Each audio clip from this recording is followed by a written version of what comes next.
మీలో ఎంతమందికి మటన్ బిర్యానీ ఇష్టమో కమెంట్ చేసేయండి. ఇష్టం లేని వాళ్ళు ఈ రెసిపీ చూసి ట్రై చేయండి, చాలా బాగుంటుంది.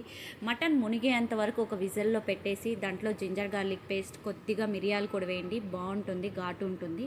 దాని తర్వాత పసుపు ఉప్పు వేసి ఒక 5 విజిల్స్ రానివ్వండి. ముదురుదైతే ఇంకో 2 విజిల్స్ అయినా రానిచ్చుకోండి, పర్లేదు. దాని తర్వాత మనం బాండిల్ పెట్టుకొని దాని లోపల మీకు కావాల్సిన నెయ్యి, నూనె 2 కలిపి వేస్తే చాలా బాగుంటుంది. తర్వాత బిర్యానీ మసాలాలన్నీ వేసేద్దాం. ఆనియన్స్ వేసి అది బ్రౌన్ వచ్చిన తర్వాత టమాటా, ఆ తర్వాత జింజర్ గార్లిక్ పేస్ట్ కూడా వేసేద్దాం. ఈ టైంలోనే మనం పుదీనా, కొత్తిమీర, టమాటా కూడా వేసేసి బాగా వాడిచేద్దాం. నేను పచ్చిమిరకాయలు చీల్చలేదండి, అలానే వేసేసాను. అప్పుడైతేనే మనకు ఘాటు ఉంటుంది, చాలా స్పైసీగా బాగుంటుంది.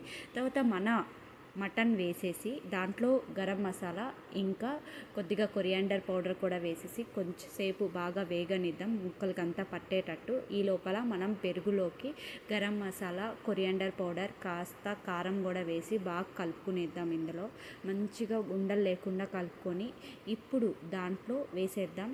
వేసేసిన తర్వాత అది కూడా బాగా ఆయిల్ పైకి తెల్లాలండి, ఇలా చూపిస్తున్నాం కదా. ఆయిల్ పైకి తేలిన తర్వాత మన బాస్మతి రైస్ కూడా వేసేసి బాగా ఒకసారి కలిపేసుకుందాము. మంచిగా కలిపేసుకున్న తర్వాత నేను మటన్ ఉడకబెట్టుకున్న వాటర్ని ఇక్కడ వేసాను. లాస్ట్లో గీ ఇంకా పుదీనా, కొత్తిమీర కూడా వేసి దించేసుకోవడమే. అంతే అండి, చాలా బాగుంటుంది, ట్రై చేయండి. మా ఆంధ్ర స్టైల్లో ఇలాగే చేస్తారు.